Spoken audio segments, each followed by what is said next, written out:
is David Foster, and I am a PhD student at Dalhousie University. My research focuses on the effects of forestry on water quality, specifically for drinking water purposes.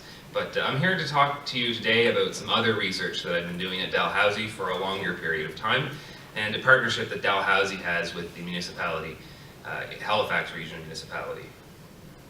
So this partnership goes back to the mid-2000s when HRM was looking at creating a plan to guide the management of the urban forests, and they came to partner with Peter Dunker, a professor at the School for Resource and Environmental Studies at Dalhousie University. This partnership culminated in the co-authorship of the Urban Forest Master Plan in 2012 and was subsequently accepted by Council as the guiding document for how to manage HRM's urban forest. It included key findings about the age and composition of the urban forests, and also had some findings about risks both to and from the urban forests. So this led critically to some recommendations on how to manage the urban forest, including plantings, what to plant and where, and also how to manage what's currently there. Just so we get an idea of what we're talking about in terms of size and scale, the UFMP area includes where over 300,000 people live in HRM. It's over 17,000 hectares, and it has one of Canada's highest canopy covers in an urban area at around 34%. This 34% includes about 7.4 million trees. That's an estimate from an assessment done in 2016 by myself, so props there.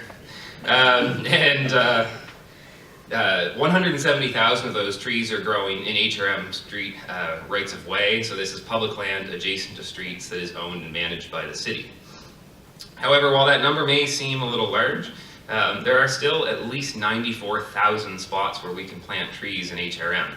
And this is the challenge that HRM faces. If we want to increase that 34%, admirable as it is already, we need to start tackling these 94,000 spots. HRM has a staff of under 20 in their urban forest department. They are primarily involved in reactive interventions. So you see here in the picture, they're removing a limb that's fallen on a utility pole support cable. It's not actually an electrical cable there. Nobody lost power. This was my apartment building, so I was very glad. Also, their planting regime can be described as somewhat reactive as well. They are primarily planting when somebody calls 311, says, why don't I have a tree in front of my house, I want a tree. Or when somebody has had a tree removed for one reason or another, they'll come back in some years and replant it. The staff are fully employed all year and they are fully utilized. Most of them go to winter maintenance, so they're removing snow from public properties in the winters, driving snow plows, driving skid steers, that sort of thing. They're under new leadership as of September. The former urban forester, John Simmons, if any of you knew him, is now enjoying retirement in Spain. Lucky guy. And the new guy comes to us from Edmonton with lots of experience, and fortunately experience with dealing with emerald ash borer, because if you've been following the news, it made a bit of a leap from Edmonton straight to Halifax, and we haven't had the lead time that we hoped we would in preparing for its arrival. So in order to address these 94,000 plantable spots, we have to step up the game that's currently been going on in HRM. This 300 trees a year doesn't even manage replacement of trees that we're losing. So we need to plant over 1,000 trees a year. So we've moved to using contractors. So far we've had 6 contract planting years from 2013 to 2018. If you'll notice in the annual trends that it's relatively consistent, the numbers that are being planted, but there has been a dip recently. Emerald ash borer mortality in central Canada, Ontario and Quebec has driven up the cost of trees, and whereas the planting program is determined by budget, we've actually had to cut back the number of trees that are planted. So we'll see how that plays out as ash borer continues to ravage Canada. Importantly, in this contracting program, contractors are on the hook for a 2-year warranty. They must guarantee that these trees will survive for 2 years, and that's part of their contract. If that tree dies of natural causes, i.e. you can't determine that there was some sort of external cause, like snow plows are a pretty common culprit that shear off the tops of trees as they drive by. If we can't determine something like that, it's natural causes, and they must replace it. So that means that they have to take care of that tree, usually in the form of watering, which we find that they almost never do, because it turns out that it's cheaper just to replace the trees that die rather than try and water all of them, especially in Halifax, which is a very moist city if you have ever visited. My apologies for the moisture. Dalhousie's continued to have a partnership with municipality. It's been very fruitful for us. Most consistently is an annual internship for 2 summer students. These students will work on a variety of projects, different research objectives. They provide different resources for the city to better understand and manage the urban forest. There's also been other projects like the 2016-17 iTree assessment. Has anybody used an iTree assessment in their municipality before? It's an interesting tool to understand the benefits and costs associated with your urban forest. And it's been a continued source for research for both faculty and students. And this research is primarily produced with the goal of enabling better, more effective management of the urban forest in Halifax. The key piece of the summer student interns' work, though, is adding to this inventory of every newly planted tree in the city. And I say every newly planted, but this is only around trees that are planted under the urban forestry program. This doesn't include compensatory replacements that might have been planted by utilities because of infrastructure work with tree removal. And it, most importantly, doesn't include new developments, which is a massive source of new trees. And we just don't have a mechanism of getting all of the information quite yet, but we're working on that. And we're hoping that the evolving relationship with Halifax can help us get all that information. This culminates in a linked spatial and tabular database. We are finding increasingly useful ways that this spatial database, and that's what I'll get into here, can help us with our management. But it's critical that we have that Excel spreadsheet too, because especially in working with partners like the municipality, there are people with less access to GIS tools and also less familiarity and confidence with those tools. So they're much more comfortable with a spreadsheet where they can easily filter out results and look for what they're after. So we've been doing this inventory since 2013 when the contracting plantings started. There was one student's summer project then was to come up with a method for inventorying all of the trees. And she was a little low tech, she had low access to resources, so she was using a map and pencil. Go out, see where the trees are, draw it on the map, go back, ArcDesktop, input the trees that way. Very inefficient, and we'll come back to that in a little bit. But gradually we've been digitizing this entire process. To today, where I think we've hit the sweet spot, we're using the EOS Aero 100, a sub-meter GNSS device paired with Esri's Collector app, allowing us to quickly collect information in the field, and that data is immediately inputted digitally in the field, which has reduced the need for data input later, which of course introduces all kinds of opportunities for data entry error as tired students plug away at the computer on a rainy day. You can see that the numbers are relatively consistent here, but key on the map to notice is the spatial distribution of trees. It's important to note that the HRM's urban forest program is of course supported by council, and council approves annual expenditures. And so in order to keep this funding going and perhaps to have good favor to go forward and ask for more money in the future, it's important that every councillor see the benefit in their own area, because a councillor that doesn't see the benefit might not be inclined to vote for the kinds of funding that the program requires. So let's talk a little bit about infrastructure. Are there any power utilities in the house? Oh, whew, okay, good.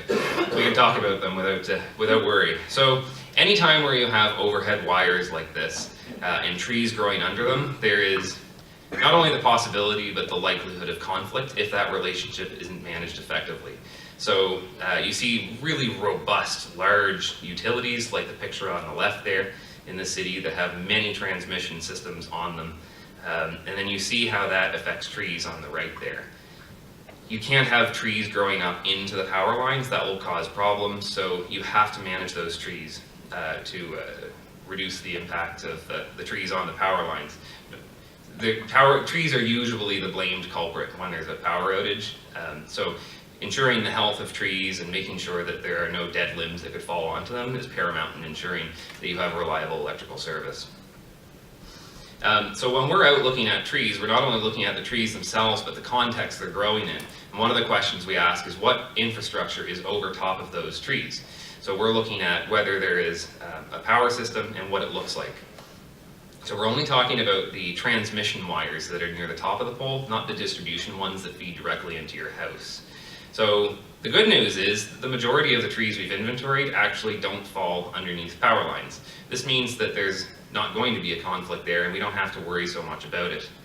That said, there are over 1,000 trees that have been planted in the last 6 years that are under wide electrical systems. These systems are, like in the previous slide, wide and require a lot of work on the tree to make sure that there is no interaction between the branches and the wires. There are also there are over 1,000 trees growing underneath more narrow systems, like a single wire, or something like the 3 transmission wires that are stacked vertically, or using a Hendrix system, if anybody's familiar with that, where there's an inert cable over top of the wires that protects the wires from any kind of disruption. So we would of course encourage power utilities to make use of tools like that to make it easier to grow trees around them. We'll now look at some infrastructure at our feet. So of course, this is our favorite place to plant a tree, and that's what we call the tree lawn. It's the strip of grass between the road and the curb. You'll see by the frequency of red and dark orange dots that most of the tree lawns in that area are less than 1 meter wide.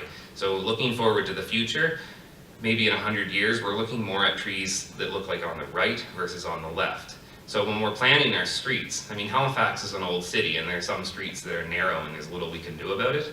But when we're planning new developments, we should be planning for trees that are large and healthy and have sufficient access to the resources that they need to thrive. And so we get to the headline of the whole talk, and that's contractor compliance. I mentioned off the top that the contractor has to replace any tree that dies within 2 years of what could be called natural causes.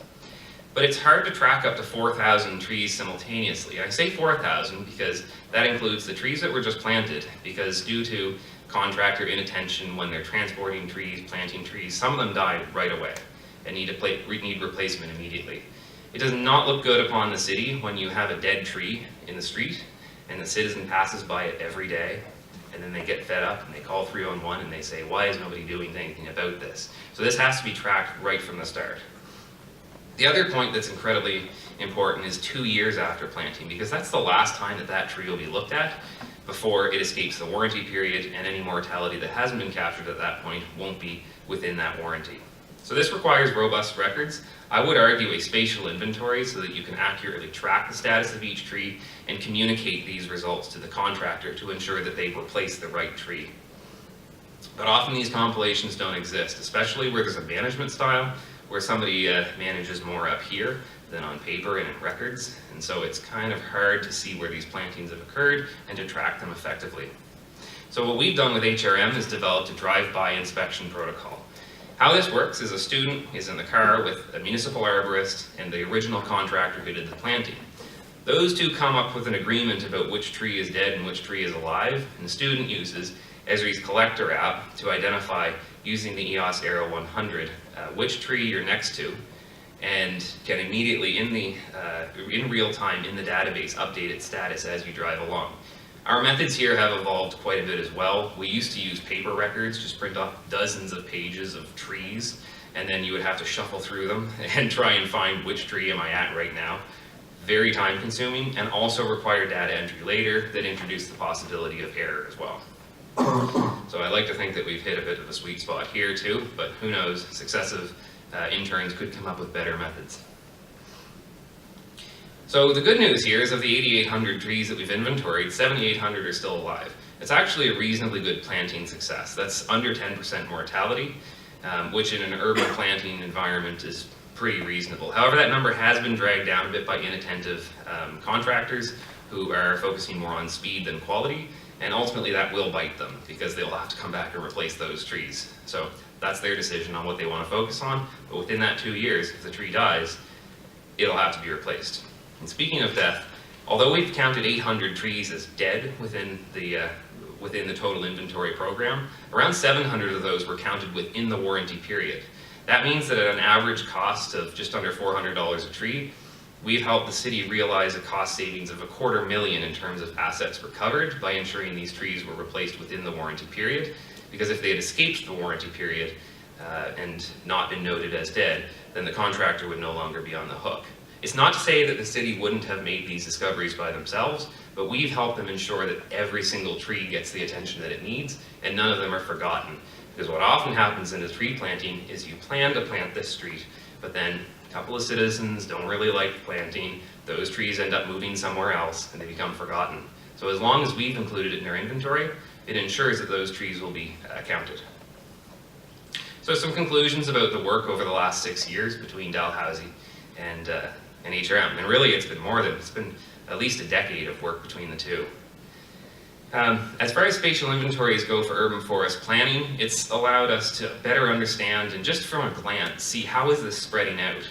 What communities are being left out right now? Lower Sackville was not initially a higher priority community. It's a little further away from the HRM core, but it is within the UFMT area. And so just glancing at the map 3 years ago, you would have said, why is this community not included? And the councillors were probably asking the same question. So a map like that, even from a glance, allows you to identify areas that have been omitted. Something I don't have time to talk about, though, is also species distribution and the importance of that. Clearly, urban planners didn't really learn their lesson in the 50s when Dutch elm disease struck and wiped out massive proportions of urban canopies, because we replaced those elms in many instances with ash trees. And of course, we're now realizing the folly of that again. But I like to think that now we understand this. And so that's why in HRM we're planting a minimum of around 13 tree species per year when we're doing a planting. But this type of an inventory allows you to see where there are unfortunate trends happening where too many of one species are getting planted in a neighborhood. Because essentially, a resilient urban forest is one that's able to survive the total loss of a single species and still provide a broad range of benefits to the citizens. From urban forest management, of course there is a benefit here to contractor compliance. That's an amazing cost savings for the city. To put that in perspective, the $270,000 we've helped them recover in terms of assets, you can contrast that with the price of the price tag of the internship, which is about $44,000 a year. So it's actually a net savings to the city. But the city's also realizing all sorts of research benefits and partnership benefits with the university as well. There's also the relationship to infrastructure. This type of a spatial inventory allows you to plan 50 years in the future. We have a tree here, maybe we should start thinking about the type of electrical infrastructure overhead. Maybe we should start to think about the width of the tree lawn. Maybe we could widen that. When a street comes up for a recapitalization, perhaps we could widen it. Not the street, sorry. We could perhaps widen the tree lawn. We can narrow the streets. Narrow streets, people, we want those. And from an asset management perspective alone, a tree inventory is incredibly important. Our new urban forester, Crispin Wood, lamented to me that with the unanticipated early arrival of emerald ash borer, he feels totally unprepared to provide really firm cost estimates of what it's going to do to the city, how much it'll cost him to treat trees, to prevent the infestation in particularly valuable areas. He can provide a good estimate from driving around, but with an inventory of all trees, he could do a much better job of that. And of course, that inventory would have to be spatial for it to be useful. In terms of the municipal post-secondary partnership that we've enjoyed with the municipality and Dalhousie, it has of course been an excellent experience for students. Not only from the internship experience and the opportunity to work with with experienced practitioners in the field of urban forestry, but it prepares them for what they might end up doing after their master's degree at Dal. I hope also that it's been of tremendous value to the municipality, not just because of the realized cost savings, but because there are all kinds of research opportunities that this has generated. We've provided just innumerable recommendations to them about how to manage the urban forest, what they might do, what they might plant, things that they might want to remove, things they might not want to replace.